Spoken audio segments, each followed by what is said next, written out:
Welcome to the Control System lecture series in the School of Electrical Engineering. And this is the third lecture on the time response analysis. And this time response analysis will be of the second order system. In the previous lecture, we have analyzed the first order system where the highest order of transfer function denominator is 1. So in that case, we have seen the time constant matters when the time constant is of higher means settling time will be more, error will be more, positional error as well as the timeline. So it is important to have a optimal time constant so that these errors are less. So in the second order system, where the highest power of s in the denominator of its transfer function equals to 2. So let us assume the open loop transfer function, that is omega n square upon s square plus twice zeta omega n s, is connected with the unity negative feedback. So here this open loop transfer function omega n square upon s plus 2 zeta omega n. So hs equal to 1. So and for negative, so cs by rs will be equal to gs upon 1 plus gs, since hs equal to 1, or cs by rs equal to omega n square upon s square plus twice zeta omega n s plus omega n square, where Cs is Laplace transform of the output signal Ct, Rs is Laplace transform of the input signal Rt, omega n is a natural frequency, zeta is a damping ratio. Now let us give the input as a unit step. So since we are providing the unit step, means Rt equal to 1, so Rs will be 1 by S. So in putting the value of Rs in this expression, so Cs will be 1 upon S into omega n square divided by S square plus twice zeta omega n plus omega n square. So the s square plus twice zeta omega n s plus omega n square is called characteristic equation because it dominates the system and it represents the pole of the system. So this is called the characteristic of the equation. This characteristic equation can be written also like this, means s square plus twice zeta omega n s, adding zeta square omega n square and also subtracting zeta square omega n square from the same expression. So this can be written as a s square plus twice zeta omega n s plus zeta square omega n square plus omega n square minus zeta square omega n square. So this term can be expressed as a s plus zeta omega n whole square, while taking common from these two terms omega n square. So this can be represented like this: omega n square 1 minus zeta square equal to 0. So and further, this omega n square 1 minus zeta square can be written as a omega d square. So this expression can be represented as plus zeta omega n whole square plus omega d square equal to 0, or cs can be written as a 1 by s into omega n square divided by s plus zeta omega n whole square plus omega d square. And on the partial fraction, one can write as a cs equal to 1 by s minus, in the numerator, s plus twice zeta omega n, while in denominator s plus zeta omega n whole square plus omega d square. Or further, this expression can be written as a Cs equal to 1 by S, and this term can be written as a S plus twice zeta omega n, means S plus zeta omega n plus zeta omega n. Or you can write 1 by S minus S plus zeta omega n divided by S plus zeta omega n whole square plus omega d square. Another expression with the negative sign zeta omega n by omega d multiplied by again omega d by S plus twice zeta omega n whole square plus omega d square. Since this can be multiplied in numerator and denominator, it means that we are not changing in the expression. So on Laplace inversion, one can write Ct equal to 1 upon S, Laplace inverse of 1 upon S equal to 1, while Laplace inverse of S plus zeta omega n upon S plus zeta omega n whole square plus omega d square, and this will be represented like this: e की power minus zeta omega n t for from there here, and this represents the cosine, so cosine of omega dt, while zeta omega n upon omega d, let it be remain like this, while this expression can be represented, Laplace inverse of this can be represented at e की power minus zeta omega n t sine omega dt. So if one can write Ct equal to 1 minus e की power minus zeta omega nt taking as a common cos omega dt plus zeta omega n divided by omega d sin omega dt, and putting the value of omega d here, so one can write, so 1 minus e की power minus zeta omega nt within bracket cos omega dt plus zeta omega n divided by omega n under root 1 minus zeta square into sine omega dt. So one can add, since omega n and omega n will be get cancelled out, so further simplifying Ct equal to 1 minus e की power minus zeta omega n t, and taking under root 1 minus 1 upon under root 1 minus zeta square as a common. So this can be written as a within bracket 1 minus zeta square cos omega dt plus zeta sine omega dt. Now let us assume that a 1 minus zeta square as a sine phi, while then cos phi will be zeta. So r tan phi equal to sine phi upon cos phi, or tan phi equal to under root 1 minus zeta square by zeta, and omega d equal to omega n under root 1 minus zeta square. So one can write Ct equal to 1 minus e की power minus zeta omega n t divided by 1 divided by under root 1 minus zeta square, and expression in place of under root 1 minus zeta square sine phi cos omega dt plus in place of phi cosine phi sine omega dt, and this sine phi cos omega dt cos omega dt plus cos phi sin omega dt can be represented as a sin phi plus omega dt. So Ct will be equal to 1 minus e की power zeta omega nt under root 1 minus zeta square sin phi omega dt. So this is the expression for the output. So or in term of the tan inverse, the output Ct can be represented as a 1 minus e की power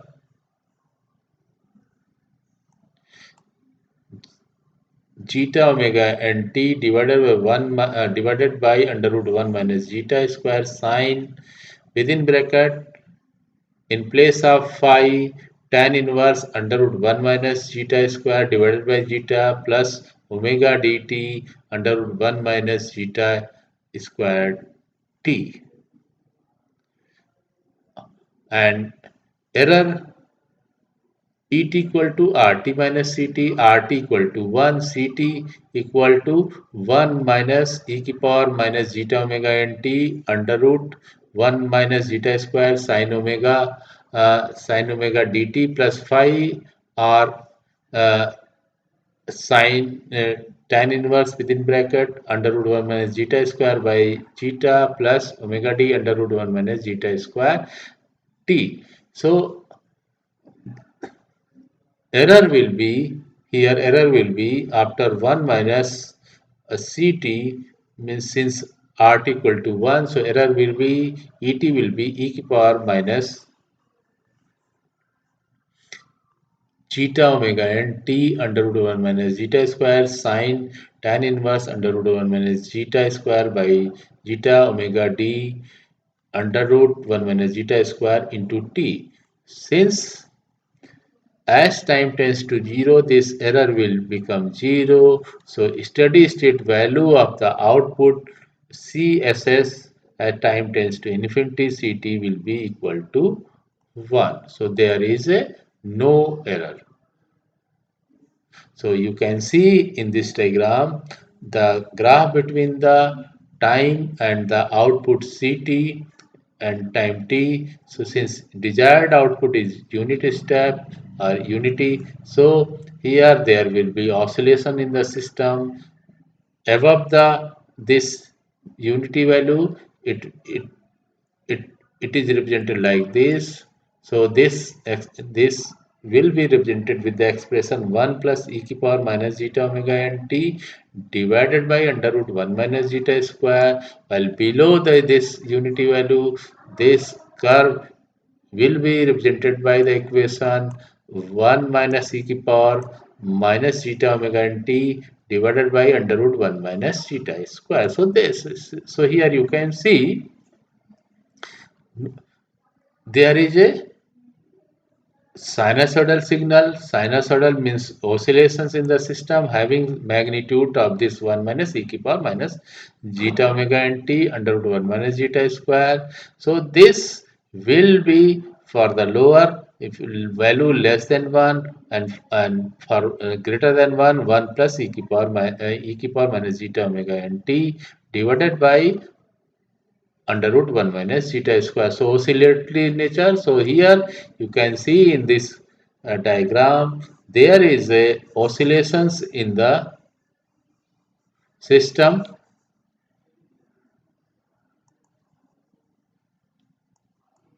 Oscillation in the system that oscillates means there is a overshoot and there is a undershoot. That continuous overshoot and undershoot happen, and finally after the settling time it will reach to the steady state value, and that desired value is unity.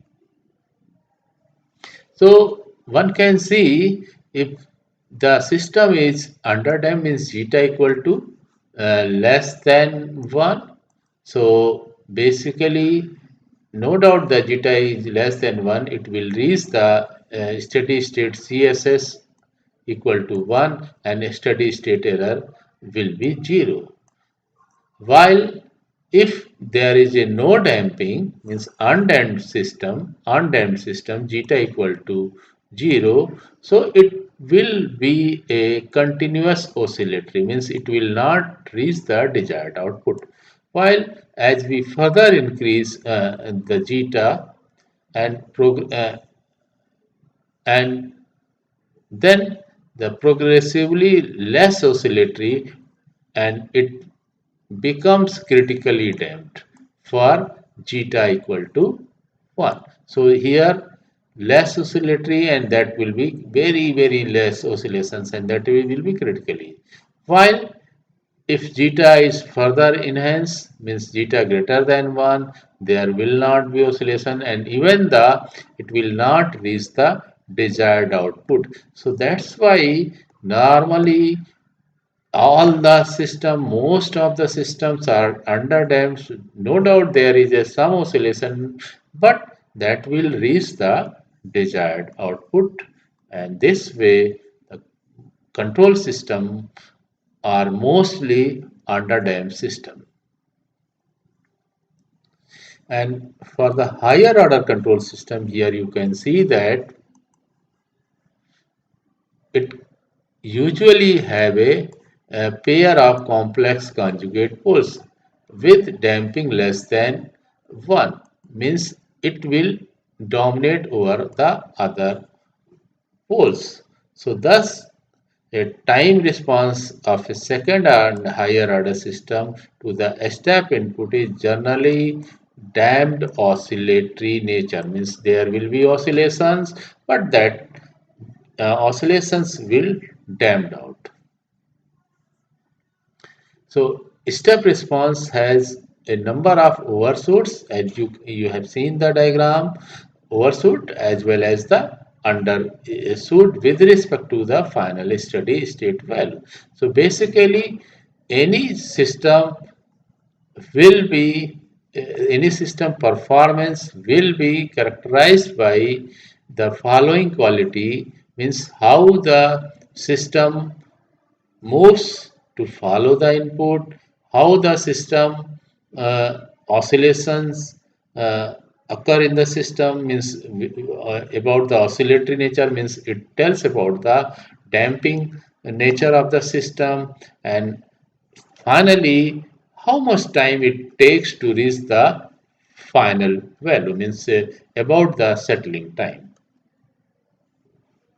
Now there are some well-defined specification, and first one is delay time, TD, and it is defined as the time required for the system to reach the 50% of the final value in first attempt. So this is the time taken by the response to reach the 50% of the final value. Next one is the rise time, TR, and it is the time required for the system to rise from 10 to 90% of the final value for the overdamped system, while for the underdamped system from 0 to 100% of the final value. And third specification of the time response is peak time. It is the time required for the response to reach the peak of the time response or peak overshoot. This is the time at which the signal will reach to its peak value. Now, fourth one is a peak overshoot. It indicates the normalized difference between the time response peak and steady output, and it is defined as the peak overshoot. And fifth one is a settling time, and it is time required for the response to reach and stay within a specified tolerance, that is 2 to 5% band of the final value, 2% for the underdamped system, 5% for the overdamped system.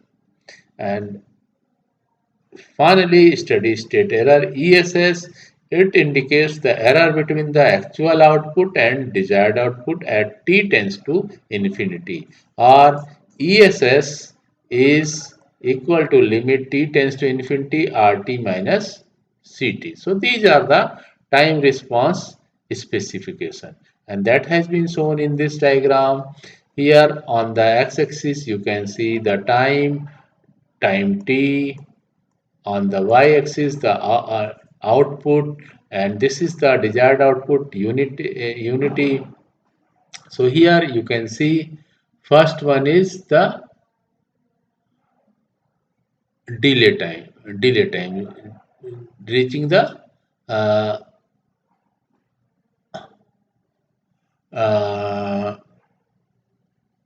50% of the desired value. So this is basically a TD, while reaching within the first time to 0 to 100% for the underdam, or 10 to 90% for the Orton system. This is the rise time, TR. You can see here TR, TR. So this is the right time, and the time from this point to this point. And you can see this is the time at which the signal reaches to its peak value, highest value. So time from this point to this point is called the peak time. And the time taken by system to settle means it is the foretime of the time constant. So this is the when the it reaches to 98% of the desired value. So this is called the settling time, or said to be the within the tolerable allowances. And peak value means between this point peak value and the desired output. So difference between the peak will normalize difference between this peak value and the desired value, that is called peak overshoot. So these are the time response specification means delay time, rise time, peak time, peak overshoot, and settling time. And final one is a steady state error. So these are the time response specification that will tell about the system performance indices. So thank you all. So one can conclude that the second order system defines the various time response specification that will be used to design the system. And thank you all. Please do like and subscribe. Thank you.